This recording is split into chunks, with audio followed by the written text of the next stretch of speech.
আসসালামু আলাইকুম এভরিওয়ান, কেমন আছেন সবাই? আশা করি ভালো আছেন। আজকে যাকে দেখছেন আমার পাশে, উনি আসলে এতদিন পাবনায় ছিল। এখন পাবনা থেকে ছাড়া পেয়ে আমাদের দেশের মাটিতে পাড়া দিছে। আচ্ছা, যাই হোক, উনি কিন্তু একজন ভাইরাল মানুষ, না বললো মোস্তফা। তো এখন আমরা তার মুখ থেকে একটা গান শুনবো, না গজল বলবেন মোস্তফা সাহেব? গজ আচ্ছা, যাই হোক, তাইলে আমরা গজল দিয়ে শুরু করি। এখন আপনাদের মাঝে একটি গজল পরিবেশন করবেন আমাদের এলাকারই ভাইরাল মোস্তফা সরকারের মুখ থেকে। একটা গজল শুনবো আমরা সবাই, দেখতে থাকি এবং শুনতে থাকি। বলেন মোস্তফা সরকার।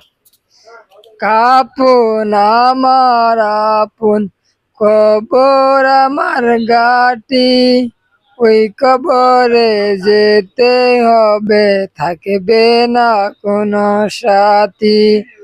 মুনকার নাহি আসিবে, চোয়াল জবাব করিবে, না পারিলে সুয়ালের জবাব, শুরু হবে কবরের আযাব। যাই হোক, কবরের আজাব শুরু হয়ে গেছে, এটা না শোনাই ভালো, আমাদের ভয় ঢুকে গেছে ভিতরে।